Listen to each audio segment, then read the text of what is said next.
Good afternoon. Good afternoon. Welcome to Elite EDM Stars with myself, Darren Baton. Right, just quickly bear with me. Just going to post.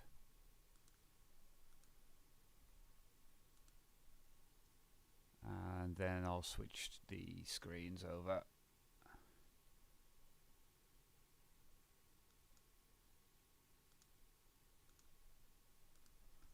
And we will go live. So on today's session, we are going to be talking about drum programming. Programming some drums from MIDI and programming your drums from scratch. So, let me just turn off my front camera and we can see what's going on today. Welcome.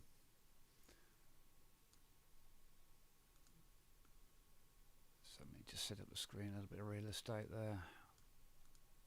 So, as I said, what we're talking about today is we're going to be discussing drum programming from MIDI and how I go about programming my drums from scratch. So, let's just run through the material.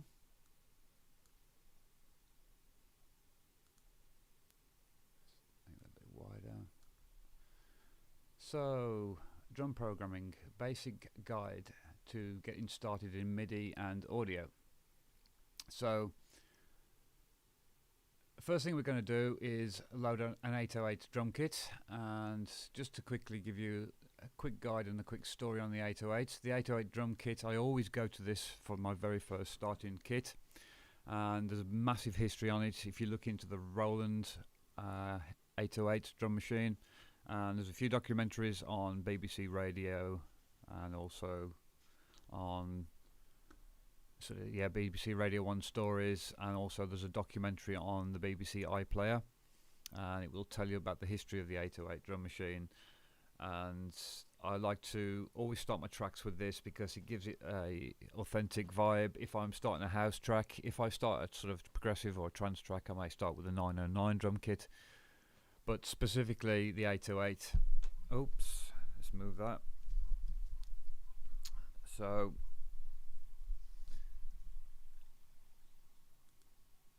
the next thing we're going to do is create your first drum loop in MIDI, and I'll explain the Quantize groove inside the drum pattern, inside the MIDI pattern. We're going to then start with a simple kick, clap or a snare and set a tempo, adding some hi-hats, some percussion and some cymbals, velocity control. So we'll be creating a nice sort of rhythmic natural groove in the drum pattern, adding groove to the MIDI drums, and then adding an audio loop to complement that and extracting the groove out of there if necessary, expanding into a 2 and 4 bar loop as soon as possible, and then just mixing all of those drums together so that it sounds as one loop. So I'll try and cover that in about half an hour, maybe 45 minutes tops.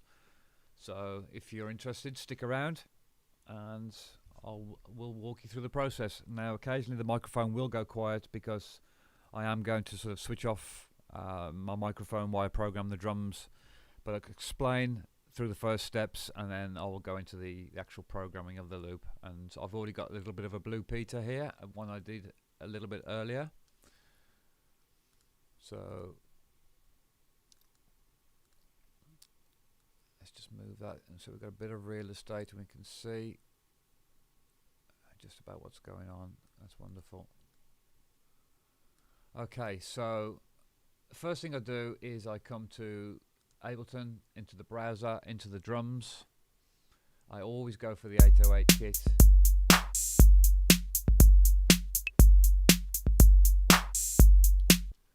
And I drag that straight across like so, or drag it onto an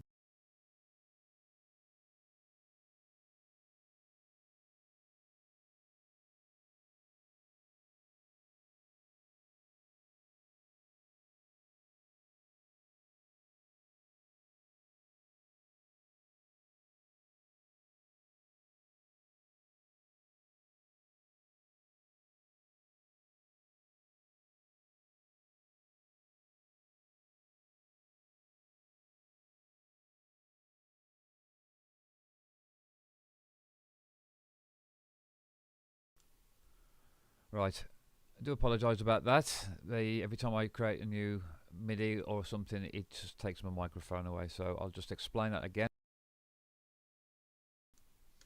We've got the little mixer,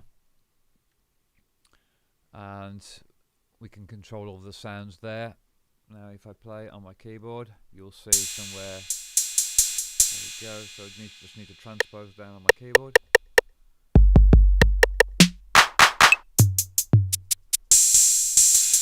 So we have some samples, some drum samples, and without having to drag samples in and find some samples, you might have your favourite samples, you can replace them by clicking the little replace here, and there's wonderful amount of hi-hats already inside in the samples that they're using, and you can try replacing those sounds yourself. But I tend to start out with the basic kit, and then you can tune them later. You can come in and tweak them. We can then control the amplitude and the velocity of them, which I mentioned here. So we're going to control the velocity of our individual drums once we've created a simple pattern, and that we do that roundabout in here. So just bear that in mind for later, that each individual sample has velocity control, and that velocity is how hard you hit the key or how hard the MIDI note will play back, and the sample will play in the velocity and the volume of that. So here's my Blue Peter, just a simple kick pattern. Now if you want to preview the samples, you need to click on the little headphones at the top here, and then you can actually click on the notes, and that correspond obviously to the notes on my keyboard here. They do correspond to my MIDI pattern here, but this is a little bit sensitive at the moment, and it's not responding as it should. So it looks like this little Korg nano pad is due for a replacement soon, but it might be, hang on, it might help if I got it right way around, but still it might need to be transposed. But some of the pads are a little bit sensitive and it's not actually working. So great if that works, but in real time. But for my case, I've just got to play down here. And what I've done is I've programmed a simple loop, and I'll come into the Groove Quantize and I'll explain this. So the fixed grid, you have widest, medium, wide, narrow, narrowest, and this can get very, very fine detail. You can program some very, very fine drum notes, fast snare patterns, but I tend to sort of stick between either the 4, 8 or 16s. I tend to just stick on a 16, and then I can draw that in just by double clicking, and I can lengthen the note however long I want to. Some people like to go into the actual quantize and just drop in the quantize there, and then change quantize again and come back in and drop another one there, and it'll only fall on every 8. So let's just get rid of that. But as I say, I tend to stay in a 16 to start out with, and this is a simple 4 to the floor pattern, by meaning that each of the kick drums are on the first downbeat, also on the second beat, third beat and fourth beat, and I have a clap and on every second beat on the off beat, or every second beat. And at the moment there's no hi-hats, there's just literally maracas and a conga and a tom playing through. I'm just looking for a very, very simple beat, minimal beat, so I'll just play that through, and then we'll start to adjust some of the levels.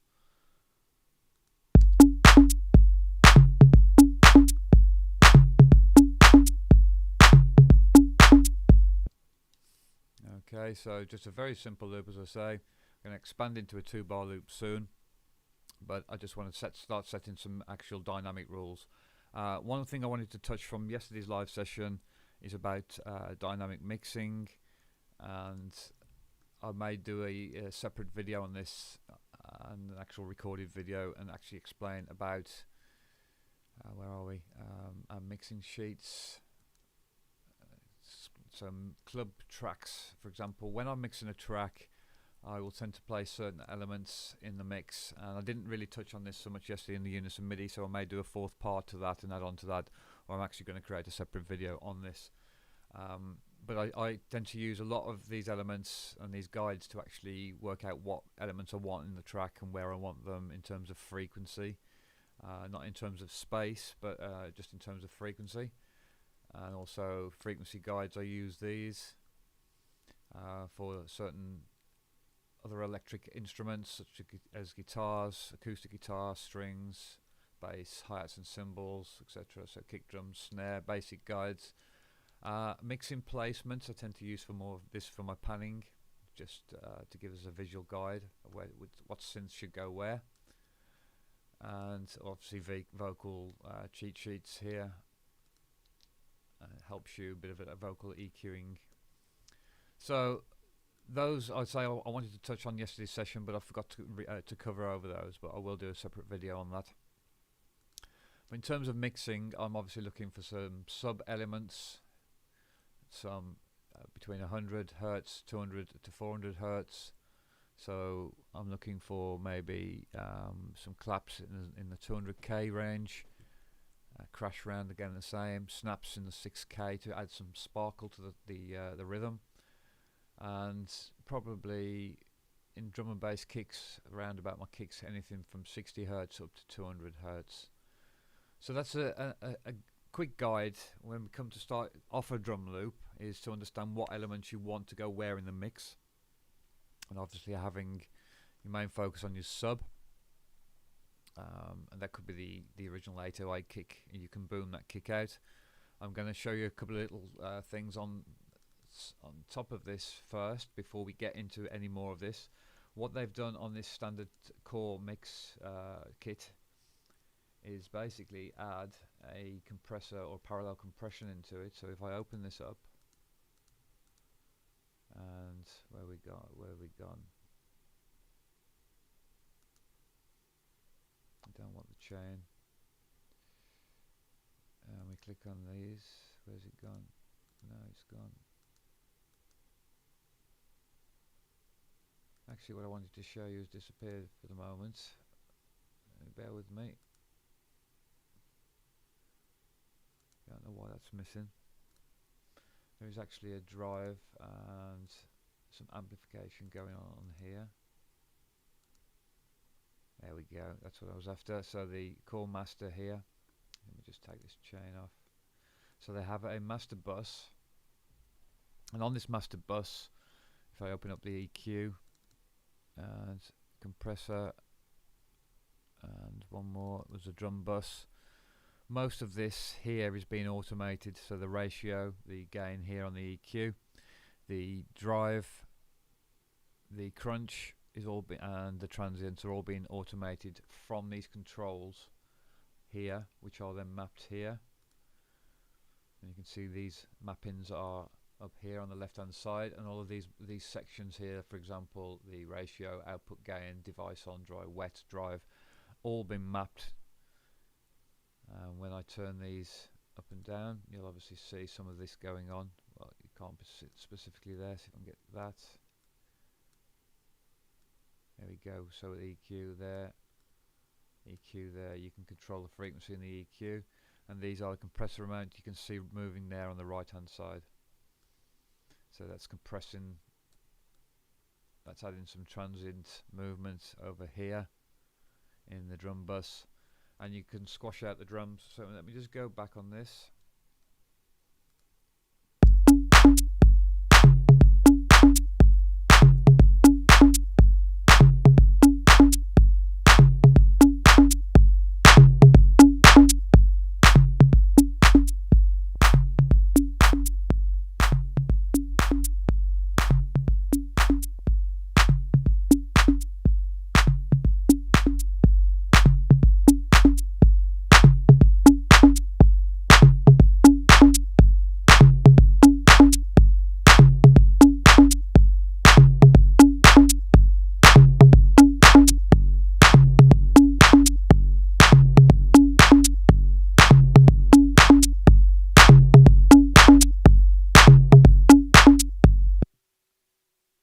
can hear that the compressor there is almost bringing the kick drum very, very subby out in the mix and giving almost that original kind of bass tone from the original 808. So it's a nice starting point. I like these extra transients it's adding to the mix. But what I want to start to do now is sort of bring some of the levels in and control the velocities of this drum pattern as quickly as possible before I move on, because I want that rhythm to come in and to follow the pattern so it's more natural. So first of all, I will start out with these, and I always drag my kicks up to the top, and I have my first, second kick down, bring the next one down a fraction, and I bring that one always a little bit closer towards the end, so it's a little bit more natural. But this may not affect. So what we need to do is look at the sample, come into the controls of the sample and change the amplitude envelope, and try this.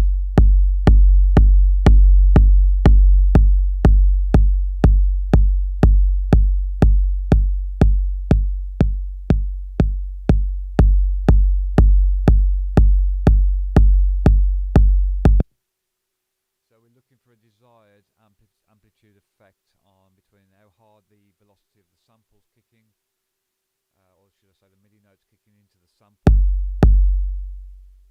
So that's maybe a little bit too hard.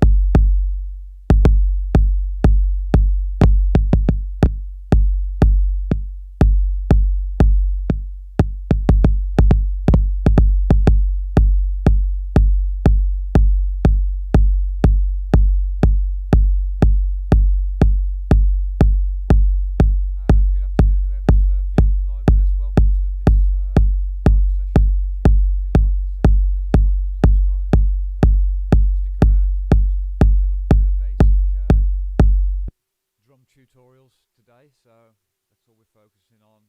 I'm going to step up some small half-an-hour tutorials there around. So I'm just sort of giving the basics of drum programming. So with the next section, I want to do my clap.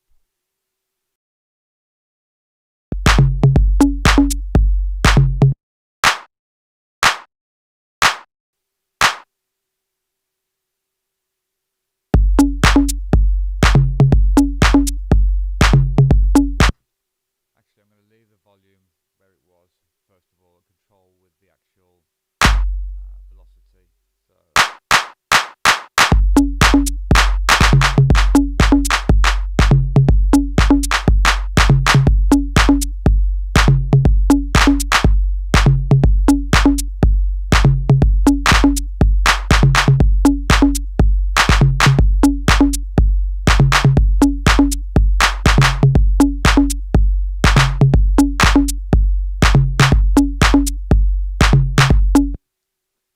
So here, as you heard there, I made a little mistake, and sometimes that happens when you're clicking on the note, and just trying to find the right placement for that note, dropped it in, and then that's when I might start expanding into the 2-bar loop. So what I'm going to do here is do that, and we're just going to go into a 2-bar loop, copy all of that across. Careful not to drag down when you hold the command key, because grab the right key, otherwise you lose all the velocities and you drag them down by mistake. And what happens is you just flatten your velocity off like that. So I'm just going to undo that there. There we go.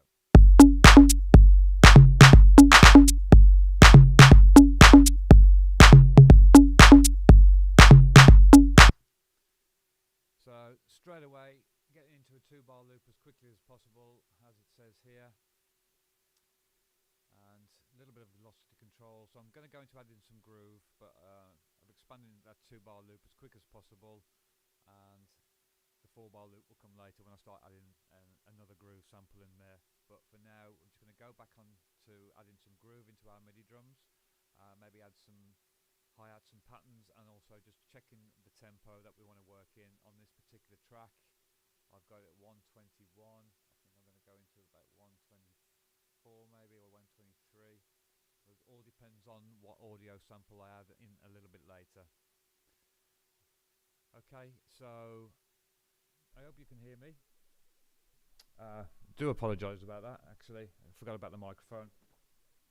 There again. I'll just quickly explain that again, what I was doing there, guys. I do keep forgetting to actually bring the microphone up. So, as you can see, what I've just done there, I've expanded the 2-bar loop, and we're just going to go over the velocity control I've done there. I'm going to add some hi-hats and some percussion and cymbals, and then I'm just going to go over the Quantize again, quickly explained, just for those who missed when I was coming on live. So your Quantize, I tend to stay on 16th note, so I can program in nice short patterns. With my kick drum, if I'm using a sample, I do like to bring the patterns out a little bit longer, so I know the patterns there as well, just so it brings out the tone of the kick. That is preferable choice. The other thing I like to do is go into the individual velocity controls. So we're just going to do these here.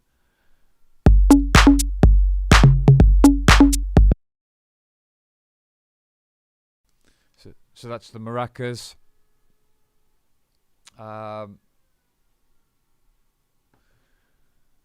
Then where are we? Maracas. So if I double click on that, that takes me to my maracas. So I'm just going to play the velocity on those.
Okay, guys. So what I'll start to do next is just add a little bit of groove in. So there's two ways I like to do this. I like to sometimes add an audio loop and extract the groove from that, or I'll just start to apply a basic MCP or MCPs, MPC, MC. That's the one, MPC, basic drum groove. So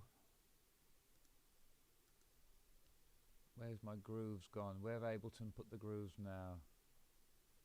MIDI grooves. Yeah, that's a good one. Where have they hidden the grooves?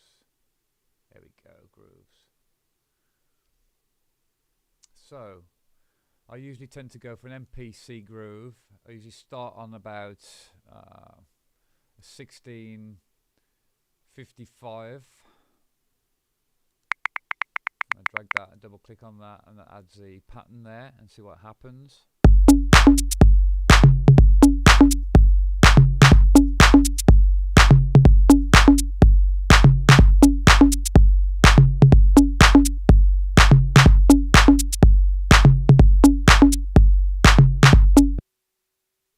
Okay, so you can see what happens there. I basically, if I commit this pattern, you'll see that the drums slightly move forward.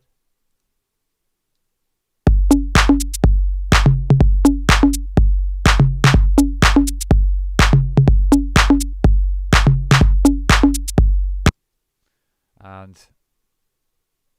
if I just undo that commitment, then that pattern actually stays in my groove pool. So if I open my groove pool by right clicking on that, you see that pattern's there. I also sometimes like to have another groove in there just in case, a 70 or a 60, 65. You can change and have a mess around with those.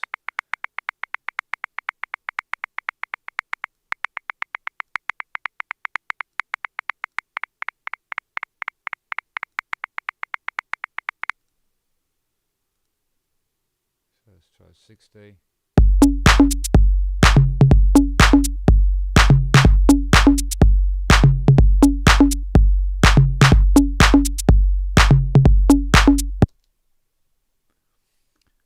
Okay, so I'm liking that. What I might try now is adding an audio groove into there, and then from that extracting that groove, see if that works with the pattern. So I'm going to uncommit that as well and just keep it there just in case.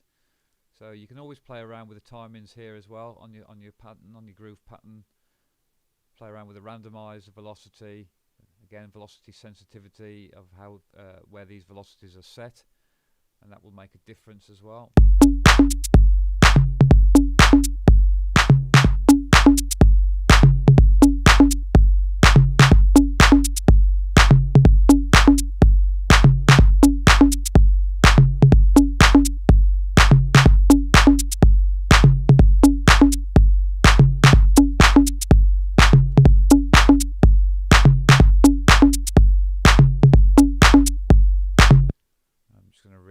Last one. So I want that groove pattern. So that's there just to control, but be careful what you are doing and messing around with this, guys.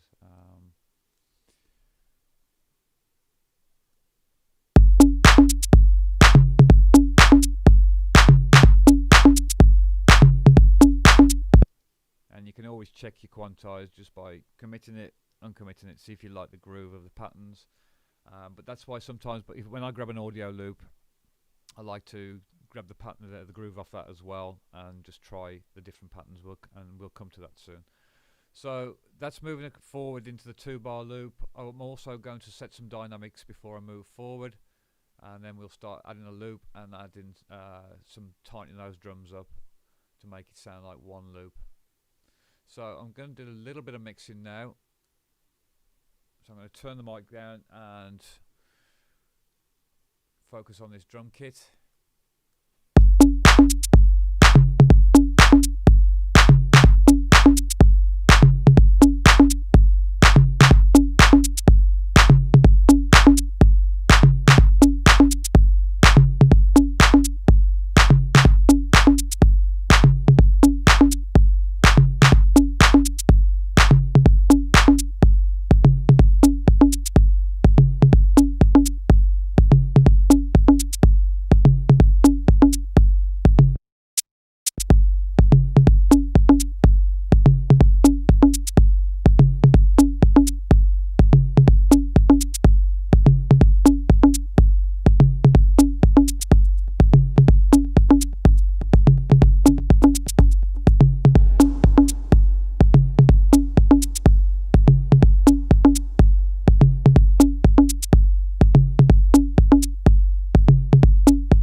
What I might do sometimes, guys, is I may find myself actually taking the actual kick drum away from here and using another kick drum. So I'm just going to copy this down and then maybe go into another kick drum later on.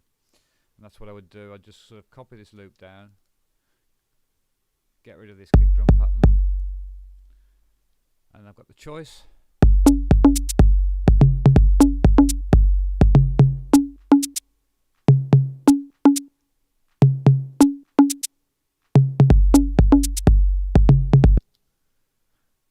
And that makes for a really good live scenario, so I can actually start then triggering little sections here.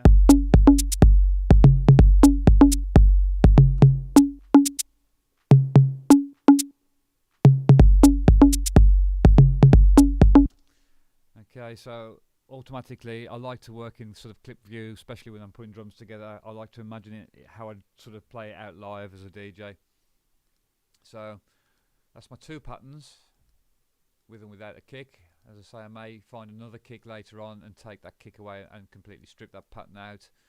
But let's just get rid of that for now. We'll focus on this, and then we're going to add an audio loop in. So just a little bit of mixing again, just a little bit of reverb on there, just to add a bit of warmth to it, and a little bit of depth.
what you will find is that if I start putting reverb on the kick, I might not want the reverb on that kick drum. I might want it to punch through without that reverb. It all depends on the kind of the kick that you're trying to create. If you want a kick with reverb like the Underworld style kick, it's absolutely fine. Personally, I like to separate my kicks from the pattern and then move forward. But we're going to start mixing some other elements in now, finding another rhythm groove and expand that 2-bar into a 4-bar loop and then sort of mix it all together.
Bear with me, guys. I'm just looking for a few samples and stuff.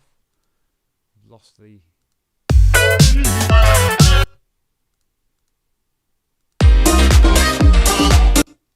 think that was the one I was looking for.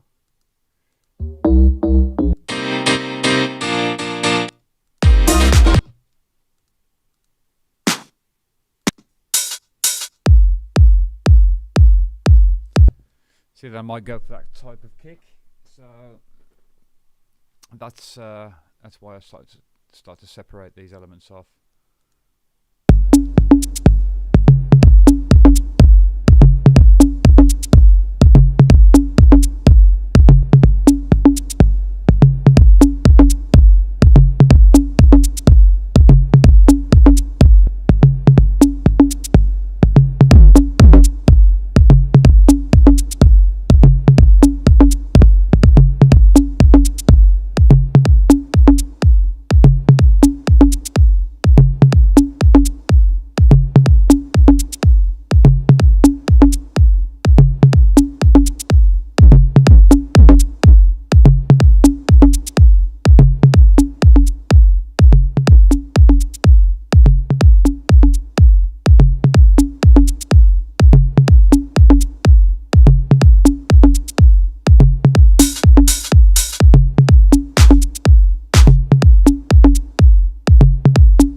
Okay. So I got myself a little bit of a nice loop going on, and next thing I do is just try and gel those all together into the mix with a little bit of compression, standard compression, and a little bit of then glue compression.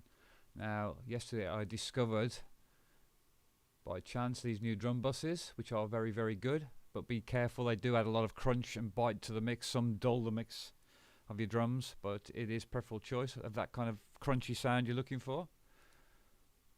So all we do is drag them on.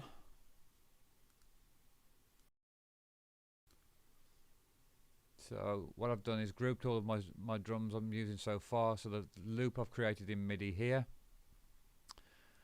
and I might even progress that in, as I say, into a 4-bar loop, add a little bit more maraca changes. So I could do this, just go into a 4-bar loop, give me something else to work with, and I could add a little bit more movement here. But what I'm going to quickly show you is, obviously, if I wanted to extract that groove from this hi-hat pattern, you literally right click on the sample, and you should be extract groove there.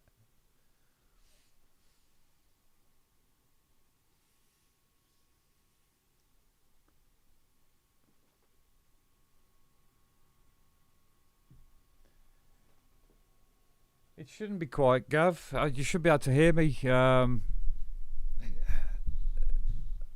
mic should be coming through okay. 1 2 2, mic check. 1 2 1 2. Let's try that again. If as I say, it seems to be coming out okay through on OBS, so hopefully we should have you should hear me, but it's unless I actually go right up to the microphone, I'm very, very quiet all the time. I've noticed that, and I've got to change into a dynamic mic and try that. But I will test that for tomorrow. But hopefully you can hear me a little bit better now. So I'm going to try and explain what I'm doing here. I'm just dragging some groove quantize, and just by right clicking, extract the groove, and that gives me the quantize in here, and that's the groove I got to then play with. So let's come back to our MIDI pattern and let's have a look at that groove. I've got the 2 groove here, the group, the MPC groove that I loaded earlier on, and then I've just extracted that groove from there. So they're both on a 16 on the bass. The timing of that is 100%. The quantize on that is 31. This is 0. So it's probably not much of a groove pattern. But if you wanted to, you could just try that, and you could just double click that, and it will change that groove. And if we look at our MIDI pattern and look at the timing of the notes, select all of the notes and make sure, and I'm just going to commit that.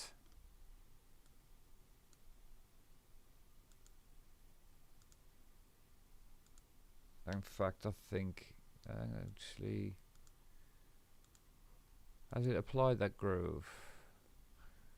I don't think it has. What's happened to my commit? Sorry, my fault. It's alright, I've just got a little bit distracted there with that microphone check. So let me just redo draw notes, redo add groove. So I'm selecting the groove from here, and if I commit, you can see it has moved some of the notes, but it hasn't moved the front of them. So it hasn't moved the kind of groove I was looking for. So do that again, commit.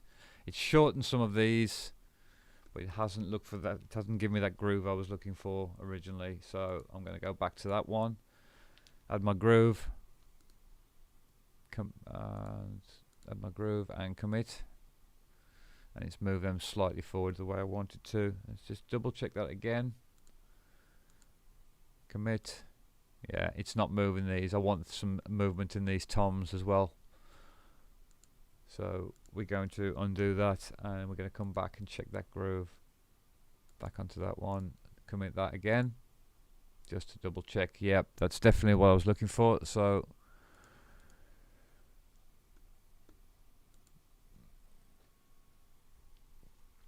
how's that? Is that sounding much better, Gav? If you can just give me a yay or nay in the chat, please, mate. That'd be useful. Okay, so that's my pattern. I've got a 4-bar pattern. I'm just going to have a quick listen to what this loop sounds like, see if I can add some more elements into it.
Okay. So got myself a nice little groove there. What I'm going to do next is just tidy those drums up, and we're going to end that session.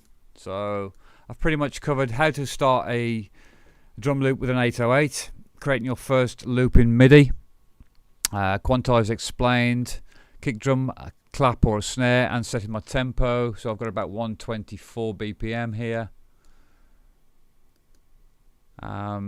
Could slow it down.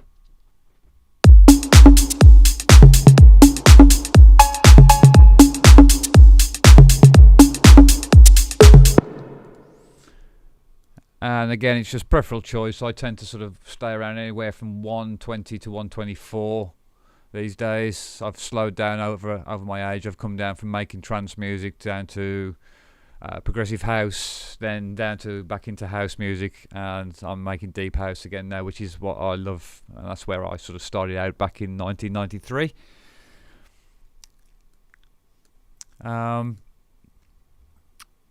So yeah, I did some hats. I mean, what I could do as well, I could start coming along and dragging some hat samples in, and let's find some hat samples in my sample packs. I would just type in hats, and it would strip me down to what I've got available.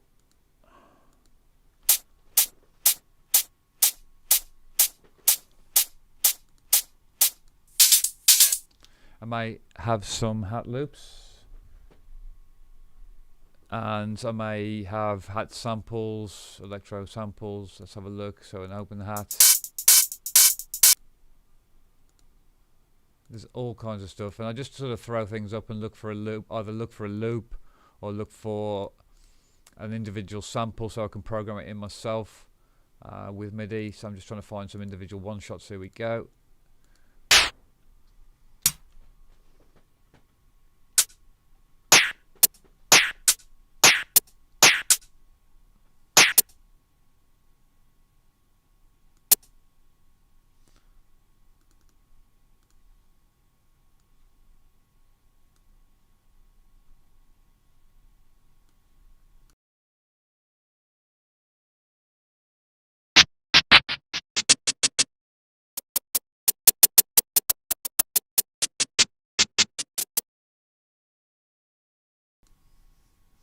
Okay, so what I've done there is basically added a hat just on a simple pattern.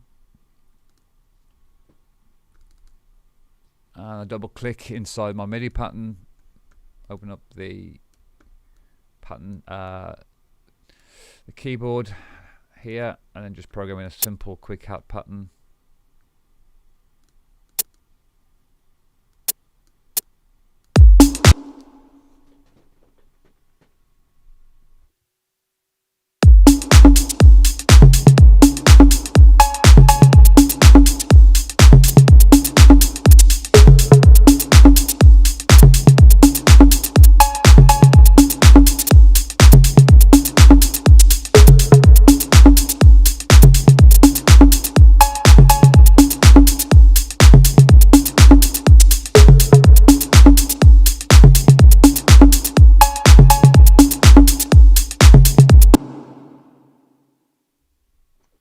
Okay, so now I've got that. I've just dragged that into the drum group, and then we're going to start applying some. Maybe I might put a ride in there as well. But for this particular session, I'm just showing you the quick basics of getting into that, and I want to now finish on actually processing all of that together. Actually, let's get a ride in there. I think we'll just get a quick ride in there as well.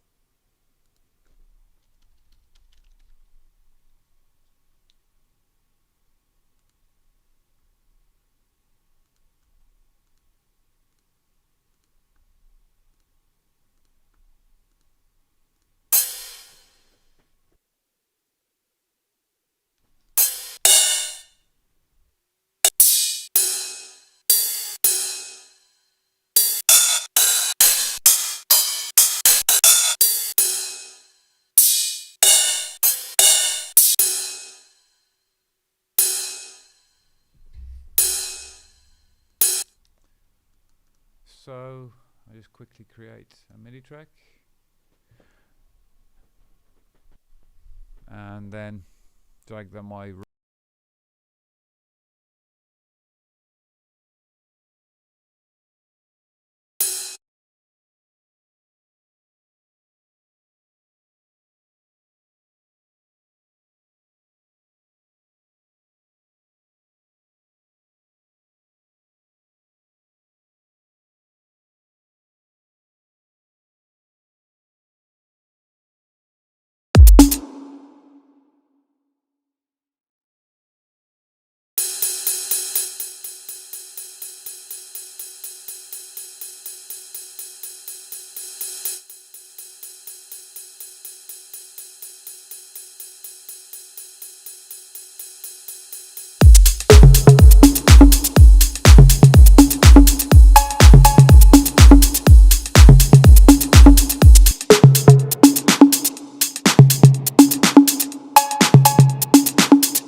Right, sorry about that. As soon as I click off my microphone, it tends to disappear. As soon as I open up a new track, it just takes off the recording arm, and I keep on losing my microphone. So, right, what I'm going to do now is I've just literally created a ride. I'm going to put a sidechain compressor on that, and instead of creating a quick sidechain, I'm just going to use the kick drum for now. Normally I'd say to create a separate sidechain trigger just by duplicating it. In fact, we might as well do it.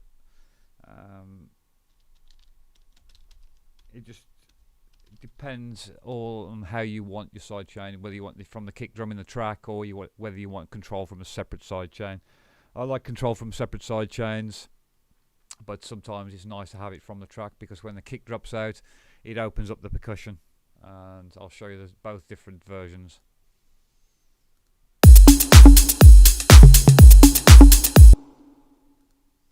But what I'm actually trying to do here is I'm not actually sidechaining the sort of all of the drums.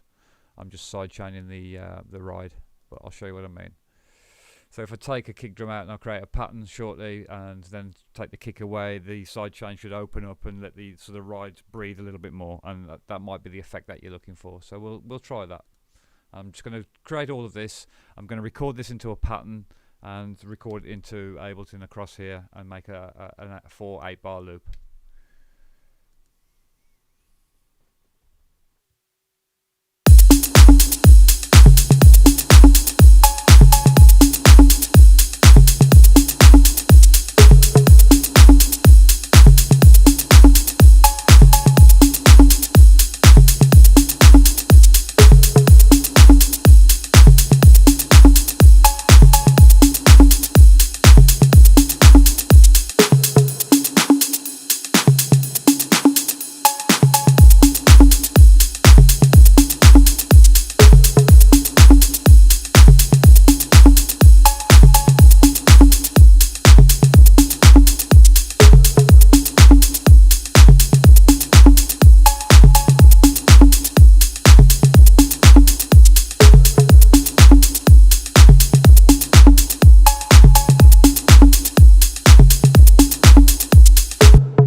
Okay guys, so what I'm going to do now is just quickly create a loop out of all of this and record the drums in.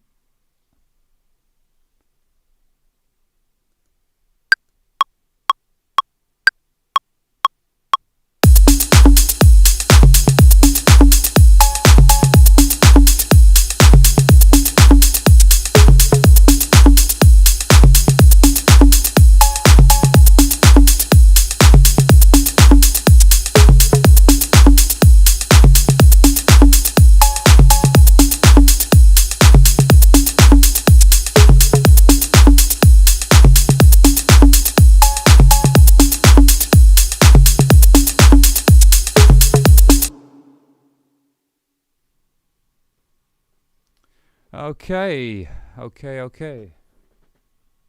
Right, what I obviously then do, I've got a set of drums that I can start working away with.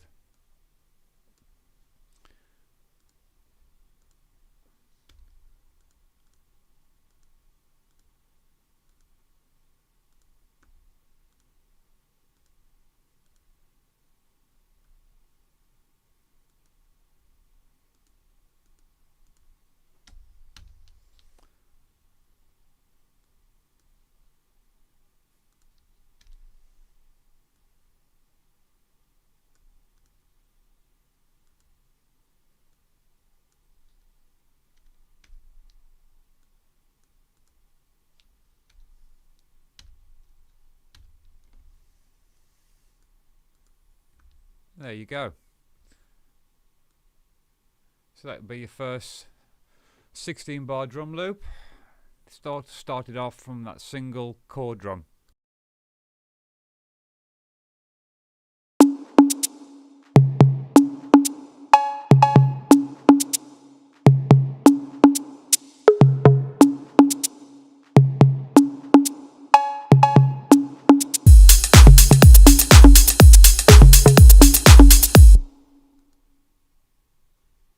And then what I do, I mentioned about taking the kick, so this is why sometimes you might want the sidechain trigger, sometimes to come from the kick, sometimes to have another trigger, because this sidechain might be controlling a synthesizer, another rhythm element.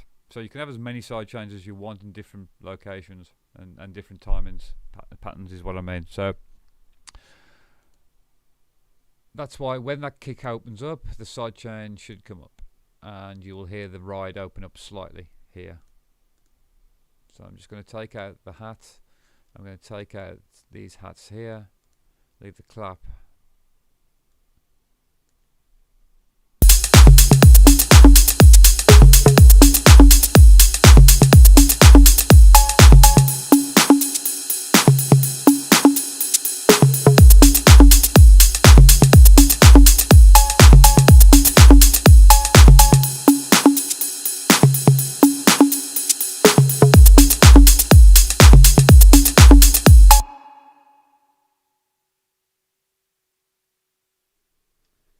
Okay guys, so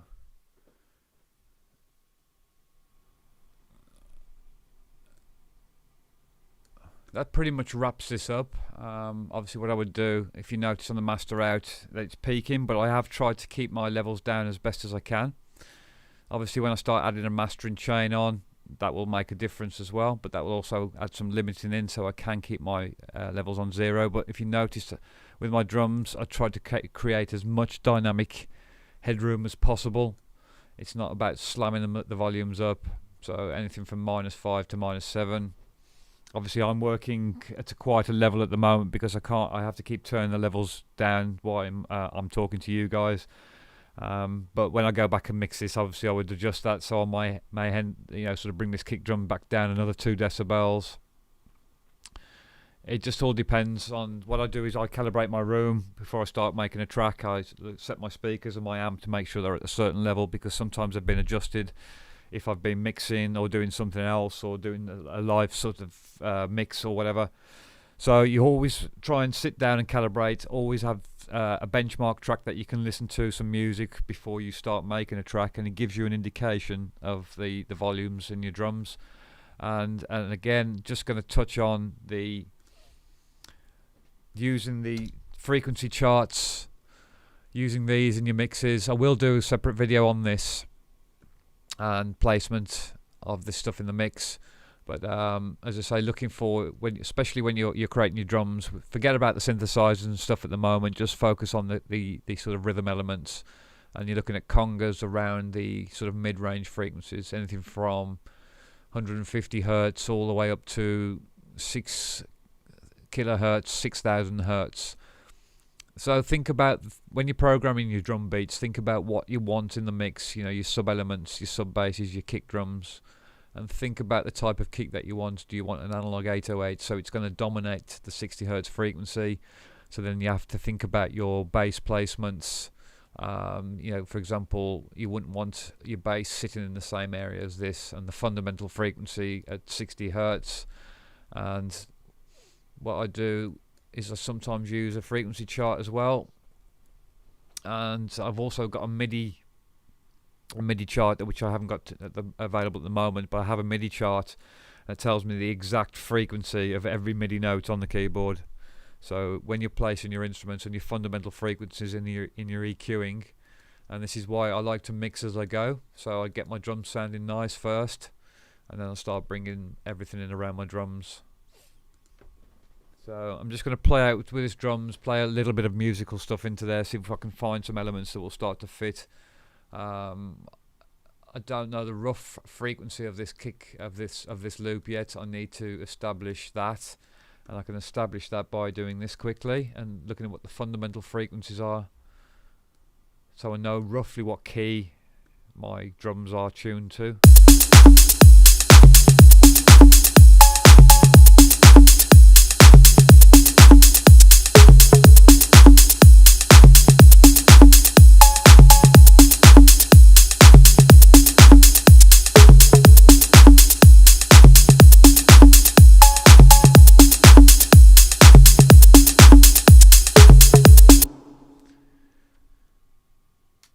So it looks like my drums are tuned to around about a C sharp.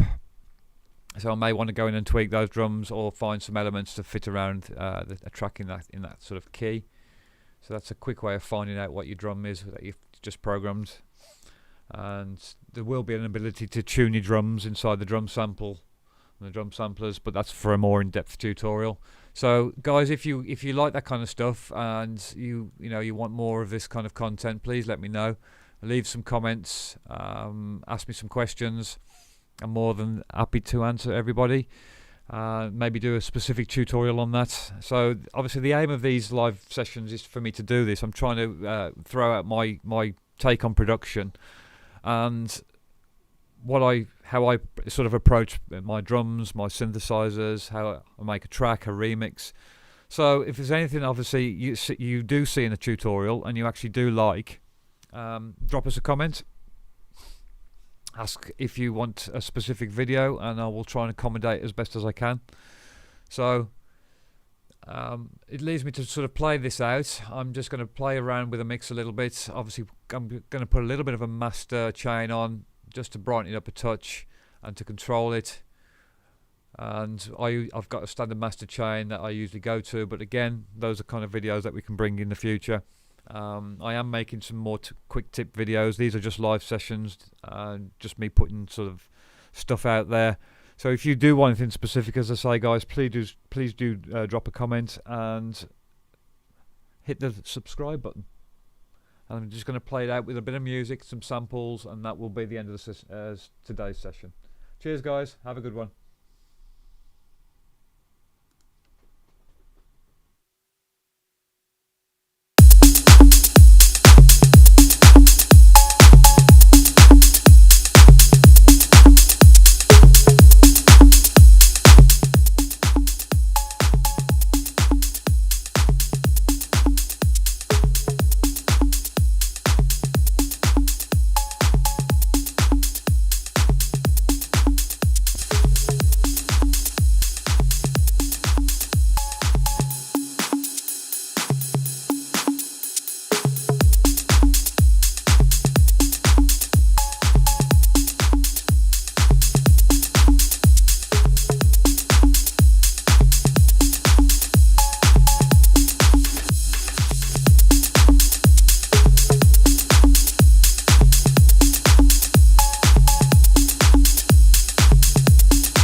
So that's it for me, guys.